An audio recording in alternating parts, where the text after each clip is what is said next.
اللهم صل على محمد وعلى آل محمد كما صليت على إبراهيم وعلى آل إبراهيم إنك حميد مجيد.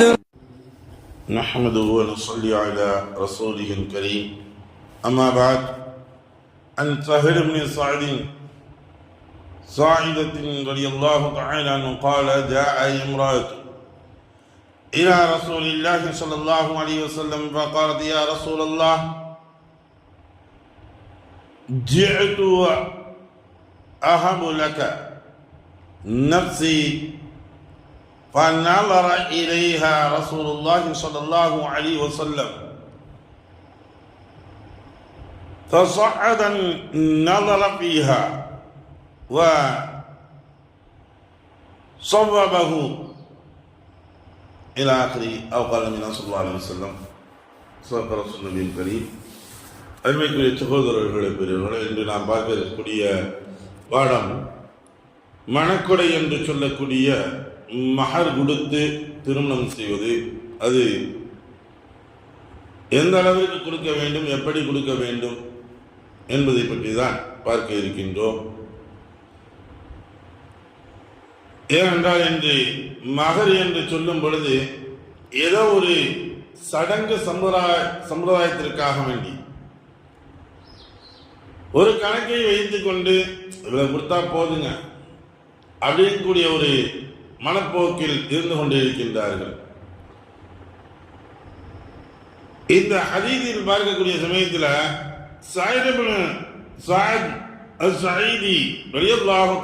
அவங்க அறிவிக்கக்கூடிய ஒரு ஹதீஸ், ஒரு பெண்மணி ரசூலுல்லாஹி ஸல்லல்லாஹு அலைஹி வஸல்லம் அவர்களிடத்தில் வந்து சொல்றாங்க: அல்லாஹ்வின் தூதரே, என்னை தங்களுக்கு அன்பளிப்பாக வணங்கி, அதாவது எப்படி அன்பளிப்பாக நான் வணங்குறேன், மகர் என்பது எனக்கு வேணாம், நீங்க மகர் கொடுக்காமல் என்னை திருமணம் முடித்துக் கொள்ளுங்கள் யா ரசூலுல்லாஹ் அப்படின்னு வந்து கேட்டு வர்றாங்க ஒரு பெண்மணி.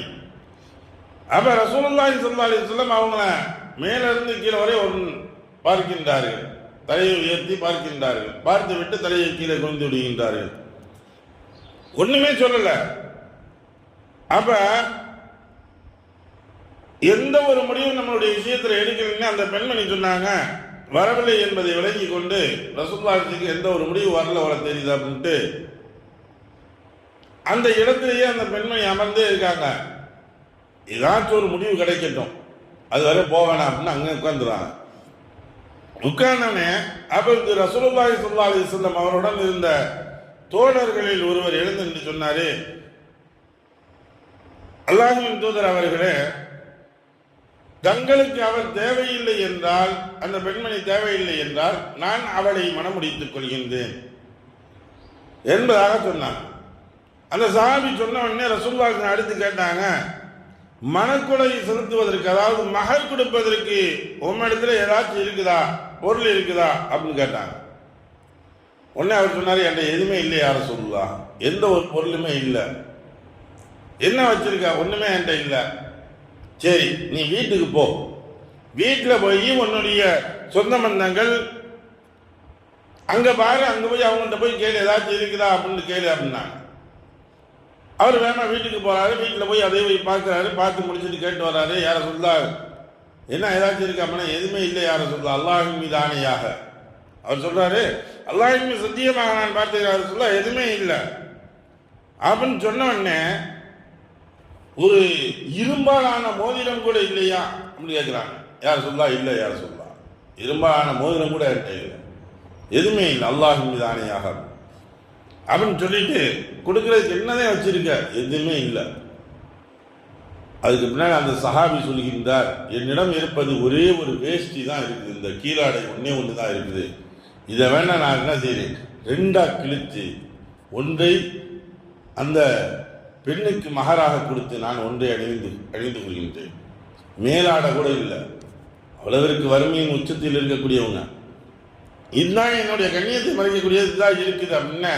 அப்போ ரசூலுல்லாஹி சொன்னாங்க, வேணாம், அந்த பெண்ணை குறித்தினா கிடைக்காம அப்படி குறித்தீங்கன்னா ஒன்று நீ உறுத்திக்கிட்டு அந்த பிள்ளை வந்து ட்ரெஸ் இல்லாமல் இருக்கணும், இல்லை அந்த பெண்ணுக்கு நீ கொடுத்து விட்டால் அந்த பெண் அணிந்திருந்தால் நீ ட்ரெஸ் இல்லாமல் இருக்க வேண்டும், ஆடை இல்லாமல் இருக்க வேண்டும். இந்த சூழ்நிலை வேணாம் அப்படின்னு சொல்லிட்டு ரசூலுல்லாஹி தான் கொஞ்ச நேரம் யோசித்து பார்த்துட்டு கேட்டாங்க, உனக்கு என்ன சூறாக்கள் தெரியும், குர்ஆனில் இருந்து எதை பாடமாக்கி வைத்திருக்கின்றாய் அப்படின்னு கேட்குறாங்க. எனக்கு சில என்னென்ன சூறாக்கள் என்னென்ன அத்தியாயங்கள் எனக்கு தெரியும் அப்படியா அப்படின்னு அந்த பெண்கிட்ட கேட்டு, சரி இதை நீ மகராக கொடுத்து அந்த பெண்ணை மனமுடித்துக்கொள் என்பதாக ரசூலுல்லாஹி சொன்னாங்க. அப்ப அவங்க சூறாவை கற்றுக் கொடுத்து என்ன செஞ்சாங்க, மகராக கொடுத்து திருமணம் முடித்துக் கொண்டார்கள். அப்படின்னா என்ன தெரியுது, இதில் ஒன்று அதிகமாக ஆண்கள் நாம் சூறாக்களை பாடமாக்கி இருக்க வேண்டும் என்பதுதான். இன்னைக்கு ஆண்களோட பெண்கள் தான் அதிகமாக பாடமாக்கியிருக்காங்க. ஏன்னா நம்ம அங்கே இருந்தால் கேட்டு கேட்டு வாங்கி வாங்கி இந்த வரதட்சணைங்கிற பேரில் எல்லாம் கேட்டு கேட்டு வாங்கி வாங்கி வாங்கி பழகினதுடைய ஒரு விளைவு குர்ஆன் முதற்கண்டு மார்க்க முதற்கண்டு அவங்கள்ட்ட இருந்து தான் கேட்டு வாங்கக்கூடிய நிலைமையில போயிட்டோம். நம்முடைய இழிவான நிலைகள் எல்லா விஷயங்களும் அங்கிருந்து பெற்றதன் காரணமாக இன்னும் அங்கிருந்து தான் வரும் அளவிற்கு மாறிக்கொண்டே இருக்கின்றது. ஆமா, ஆண்களுக்கு இன்னைக்கு பள்ளியாசல போய் பார்த்தோம்னா, பல ஊர்களில் பார்த்தோம்னா கொமர் காரியன் தான் வந்து நிற்பாங்க. கொமர் காரியன் வந்து நம்ம அதுன்னு சொல்லக்கூடியது, கொமர் காரியன் வந்து நின்றா கொடுக்காதீங்க அப்படின்னு. கொமர் காரியன் நம்ம சொல்லி கொடுக்கறதுக்கு காரணத்தினால என்ன ஆகுது, அவங்க எல்லாத்தையும் செஞ்சு கொடுக்கக்கூடிய நிலைமை வருது. இதன் காரணத்தினால இவன் கைக்கூலி வாங்குறான், வாங்கிட்டே இருக்கான், இவன் கொடுக்கறது இல்லை. குமரன் காரியம் என்று வந்தால் அது கூட கொடுத்துடலாம். ஏன் ரசூலுல்லாஹி நீங்க வேற யார்கிட்டயும் வாங்கிட்டு வாங்கன்னு சொல்லி இங்க அனுப்பிச்சிருக்காங்க, மகள் கொடுக்கறதுக்கு யார்கிட்டயும் வாங்கிட்டு வாங்கண்டு. அதுபோல இவர் வந்து போய் வெளியே வந்து வாங்கி வசூல் பண்ணி மகளுக்காக நான் கொடுக்கறதுக்காக இருக்கிறேன், என்னுடைய பிழப்புகளை நான் சரி செய்து கொண்டு மகளையும் கொடுக்க வேண்டும், இனி என்னுடைய வாழ்க்கை துணையை நான் சரியாக்க வேண்டும் என்பதாக இவன் இறங்கில் சென்று வாங்குற அப்படின்னா அதுக்கு தாராளமாக கொடுக்கலாம். ஒரு குமர் காரியம் பெண்ணுடைய காரியம் என்று சொல்லி நீங்க கொடுக்கிறோம் அப்படின்னா, ஒன்று அவர்களை நாம் தவறான பாதைகளுக்கு வழிநடத்தி செல்கின்றோம், நம்முடைய காசு அதற்கு போய் செல்லுது போகுது அப்படிங்கிறதா வழங்கணும். அடுத்து கடைசியாக சொல்லக்கூடியது, ரசூலுல்லாஹி இந்த பல்வேறு ஹதீஸ்களின் வாயிலாக பார்க்கும் பொழுது ரசூலுல்லாஹி சொல்லக்கூடிய வார்த்தைகளை வைத்து பார்க்கும் பொழுது, மகர் கொடுக்கக்கூடியது உங்களுடைய தரத்தை உயர்த்தக்கூடியது. உங்களுடைய தரத்தை வைத்துதான் நீங்க உங்களுடைய கெப்பாசிட்டி என்ன, உங்களுடைய கண்ணியம் என்ன, உங்களுடைய குடும்பத்துடைய கண்ணியம் என்ன, எல்லாத்தையும் வெளிப்படுத்தக்கூடியது எது, மகர் தான். நீ ஆம்பளையா அப்படிங்கிறத வெளிப்படுத்தக்கூடியது மகளை வைத்துதான் அவன் கணிக்க முடியும். நீ கஞ்சனா, நீ அதே சமயத்தில் வந்து கொடைவல்லா அல்லது தயா தன்மை உடையவனா, இளைய மனமுடையவனா, எல்லாவற்றையும் கணிக்கக்கூடியது அவருடைய மகளை வைத்து கணித்து விடலாம். சும்மா 100 ரூபாய் அங்க எழுதுறது வந்து வாங்குறது வந்து 30 பவுன் 100 பவுன் வாங்குவாரு. இவர் எழுதுறது என்ன செய்வாரு, ஒரு 8 கிராம் இல்ல 10 கிராம் மகராக எழுதிக்கங்க. அதுல 10 பவுன் இருக்கு, 80 கிராம். இந்த நம்பர்ல வந்து வரும்பொழுது பெருசா தெரியுமா, 80 கிராம் எழுதிக்கங்க. 80 பவுன் சொல்ல வேண்டியதானே, அங்க சொல்ல மாட்டாங்க. அவங்களுடைய கண்ணியம் இந்த லெவலில் காட்டுறாங்களா. இது யாரை ஏமாற்றுவது, மக்களை ஏமாற்றுவதாக எண்ணலாம். உங்களை நீங்களே சிறுமைப்படுத்திக் கொள்கின்றீர்கள். அதை விளக்கக்கூடியதுதான் மகன் நம்முடைய கண்ணியத்தை காட்டக்கூடியது என்பதை இந்த ஹதீஸின் வாயிலாக நமக்கு உணர்த்தி காட்டுகின்றது. எதை படித்தோமோ எதை கேட்டோமோ அதை விளங்கி நடக்கக்கூடிய நண்பாக்கியத்தை வருடவந்தான மனைவி தந்தாருவானாக. வாஹிதான அல்ஹம்துலில்லாஹி ரப்பில் ஆலமீன்.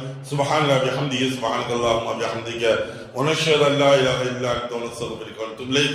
ஆமீன். சுப்ஹான ரப்பிக ரப்பில் இஸ்ஸத்தி அம்மா யசிஃபூன் வஸ்ஸலாமு அலல் முர்ஸலீன் வல்ஹம்துலில்லாஹி ரப்பில் ஆலமீன்.